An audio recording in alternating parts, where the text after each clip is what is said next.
CM convoy అంటే ఎంత security ఉంటదుల్లా. బండ్ల parking కాంచి servicing దాకా ముందుగాలనే అన్ని చెక్కింగ్లు ఎత్తుంటారు ఆఫీసర్లు. కానీ మధ్యప్రదేశ్ సీఎం మోహన్ యాదవ్ కాన్వాయ్ కు ఇవన్నీ చేసినట్టు లేరు సెక్యూరిటోళ్లు. ఏదో పని మీద భోపాల్గంచి రాట్లం పోతున్న సీఎం కాన్వాయ్ లా 19 బండ్లకు డీజిల్ కోసమని పెట్రోల్ బంకుకు పోతే నీళ్లు కలిపిన డీజిల్ పోసిండ్రట.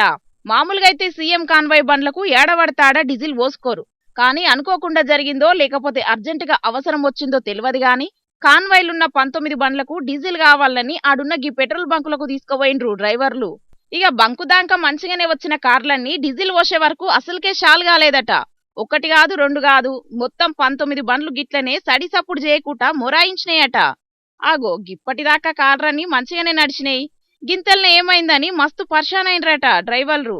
ఇక చేసేదేం లేక డ్రైవర్లు పోలీసోళ్ళందరూ కలిసి కార్లను దోసుకుంటా తీసుకుపోయి పక్కకు పెట్టిండ్రు.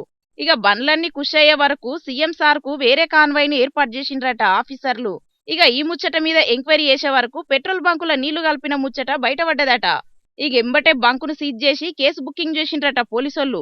మరి ఈ బంకుల కల్తీ దందా ఎన్నేళ్ల కాంచి నడుస్తుందో ఏందో తెలియదు గాని సీఎం కాన్వాయ్ ఆగిపోయే వరకు జల్దినే యాక్షన్ తీసుకున్నారు సర్కారోళ్ళు. గదే కామన్ పబ్లిక్ కంప్లైంట్ చేస్తే అసలే పట్టించుకోరానంటున్నారు చాలా మందికి ముచ్చటెరకైన పబ్లిక్. అయినా కల్తీ చేయాలంటే డీజిల్ల కిరోసిన్ కలపాలే గాని నీళ్లు కలిపితే బండ్లన్నీ కుసైతాయి కదా. గింత చిన్న లాజిక్ ఎట్లా మిస్ అయినరో ఏందోనని అనబట్టిండ్రు గీళ్ళ కల్తీ ముచ్చటెరకైన కొందరు పబ్లిక్.